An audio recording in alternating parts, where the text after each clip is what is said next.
আমি যেহেতু সনাতন ধর্মের একজন, আমরা কিন্তু মারামারি করার লোক নয়, আমরা কলম ধরা লোক, অতএব ভয় পাওয়ার কোনো প্রশ্ন নেই। বর্তমান পশ্চিমবঙ্গের রাজ্যের যারা রাজ্যটাকে চালাচ্ছেন তৃণমূল সরকার, অর্থাৎ টিএমসি, তোলাবাজ মমতা সরকার, তাদের নামের মাধ্যমে বলে দিয়েছে এই তৃণমূল সরকার হুমকি চুমকি ধমকির মাধ্যমে মানুষের গণতন্ত্র কেড়ে নিয়েছে। এর কোনো ভুল নেই। প্রত্যেকটা ভোটের সময় এলে অন্ততপক্ষে প্রত্যেকটা মানুষকে বাড়িতে বাড়িতে তারা হুমকি চুমকি দেয়, এর কোনো ভুল নেই। এরা সমস্ত বিষয়ে চুরি চামারি ডাকাতি রাহাজানি, এদের দোকান করে কাটা, এক কান কাটা লোক হলে রাস্তার এক ধার থেকে যায়, এদের দুটো করে কান কাটা, এরা বললেও শোনে না। এদের মন্ত্রীদের, রাজ্যসভার প্রায় 40 থেকে 45 জন মন্ত্রী এবং কর্মকর্তা, তারা প্রত্যেকে জেল খাটছে চুরির দায়ে। আপনি ভাবতে পারেন? এরা নিকৃষ্ট মানের মানুষ, এদের কোনো ধর্ম নেই, এদের মধ্যে কোনো হিন্দু নেই, মুসলিম নেই, খ্রিস্টান নেই, কোনো কিছু ধর্ম নেই। এদের একটাই ধর্ম, তোলাবাজি করবো আর পকেট ভরাবো।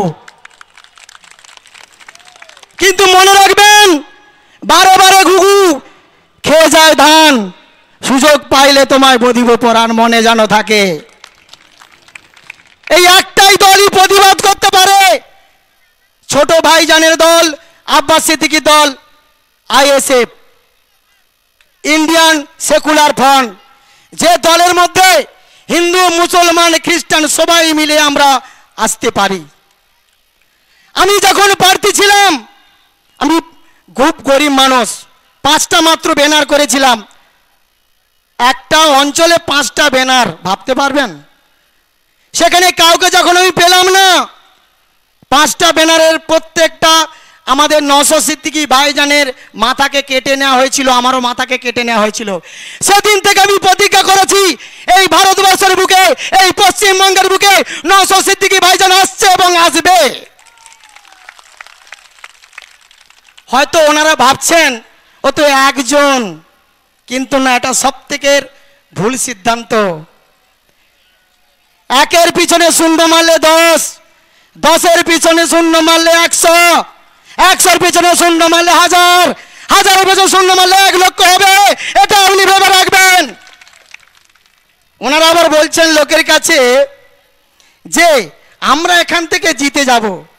বারে বারে আপনি চুরি করতে পারবেন না, এই চুরি প্রথা চলবে না। একমাত্র যদি প্রতিবাদী মুখ থেকে থাকে, সেটা হলো আইএসএফ দল। আর আমাদের ছোট ভাইজানের যিনি প্রার্থী হয়েছেন, তিনি একজন শিক্ষক, তিনি একজন অধ্যাপক, তিনি শিক্ষিত মানুষ, তিনি কোনো মূর্খ ব্যক্তিকে দান করাননি।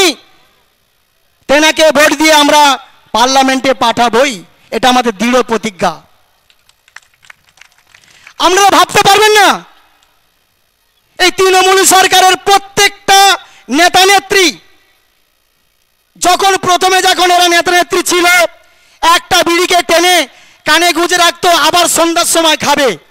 কিন্তু এখন দেখবেন প্রত্যেকটা গ্রামে গিয়ে সেই সমস্ত চেলাচামুন্ডারা কোটি কোটি টাকা চুরি করে 3তলা 4তলা করে বিল্ডিং করেছে। এটা ভুল না ঠিক? বলুন আপনারা। তাদের একটা সই আনতে গেলে দাঁড়িয়ে থাকতে হয়, পোষা কুকুরের মতো দাঁড়িয়ে থাকতে হয় একটা সইয়ের জন্য। আপনি কালকের আসুন, আপনি পরের দিন আসুন, টাকার আপনার সঙ্গে নিয়ত করতে হয়। কেন? এটা আমাদের হকের অধিকার। কোন দিকে যখন আপনি পাচ্ছেন না, তখন আপনি ধর্মের সুশ্রয় দিচ্ছেন। কয়েকদিন আগে আমাদের রাজ্যের মুখ্যমন্ত্রী তিনি বলছেন তিনি নাকি এত উন্নয়ন করেছেন, তিনি নাকি এত চুরি করেছেন। তিনি বলছেন কোরআন মুছে যাবে, রামায়ণ মুছে যাবে, বাইবেল মুছে যাবে, তেনার উন্নয়ন নাকি থেকে যাবে। এটা কিসের কথা? আপনি একজন মুখ্যমন্ত্রী, আপনি বলতে পারেন না। কয়েক বছর আগে বিজেপির একজন কর্ণধার নপুর শর্মার নামটা সবাই শুনেছেন তো? সবাই শুনেছেন। তিনি যখন একটা কুমন্তব্য করেছিলেন রসুলুল্লাহকে নিয়ে, ঠিক বলছি না ভুল বলছি? তখন সবাই যারা ধর্মপ্রাণ মানুষ, আমাদের ভারত, পাকিস্তান, আফগানিস্তান যত মুসলিম কান্ট্রি আছে সবাই নপুস শর্মার বিরুদ্ধে সোচ্চার হয়েছিলেন, সবাই রাস্তা রাস্তা প্রতিবাদ করেছিলেন। এখন কেন করছেন না? একটা রাজ্যের মুখ্যমন্ত্রী তিনি কোরআনকে মুছে দিচ্ছে, কেন চুপ করেছেন? যদি আপনি সঠিক মুসলিম হয়ে থাকেন, আপনি যদি সঠিক যদি হিন্দু হয়ে থাকেন, তাই এই মুখ্যমন্ত্রীর নাম আপনারা মুখে আনবেন না।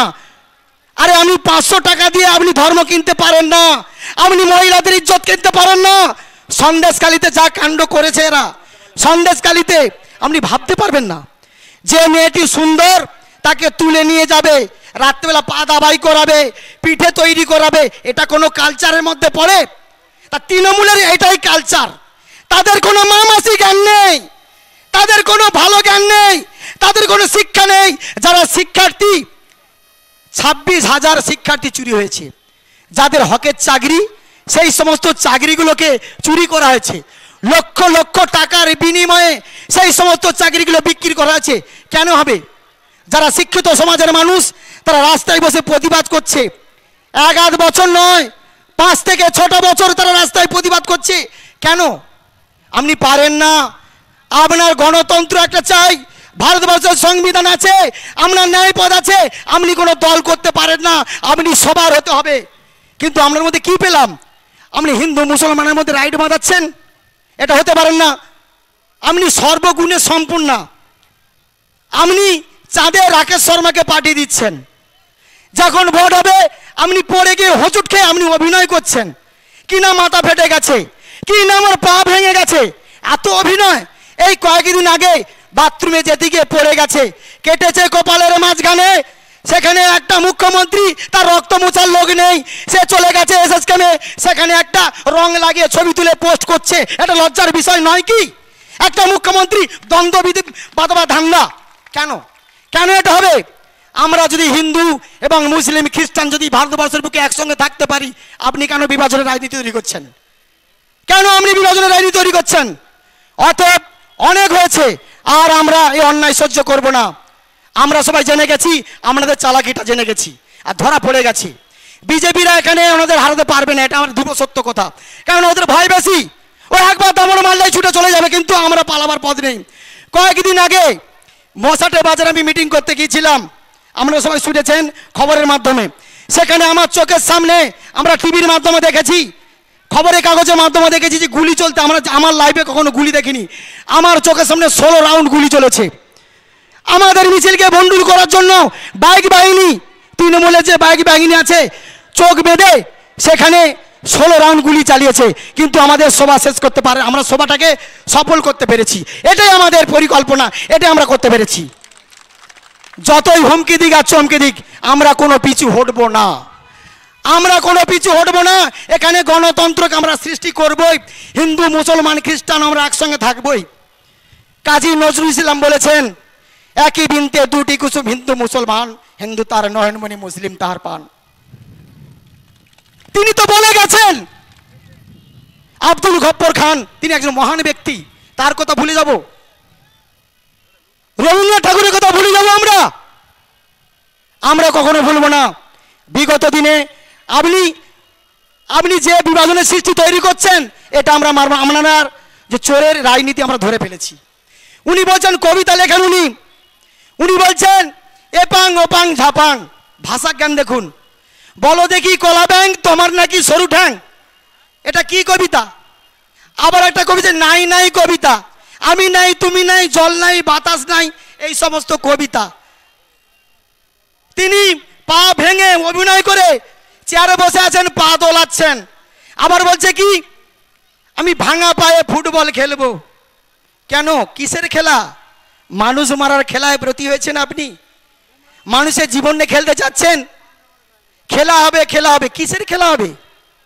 আপনি বলছেন রক্তের হুলি খেলা হবে, কিন্তু না, আমরা আইএসএফ দল থেকে বলছি, আমরা রক্তের হুলি খেলা খেলতে চাই না। আমরা হিন্দু মুসলমান কাঁধে কাঁধ রেখে অন্যায়ের প্রতিবাদ করব, অন্যায়ের জন্য সোচ্চার হব, কখনোই আমরা গণ্ডগোল করব না।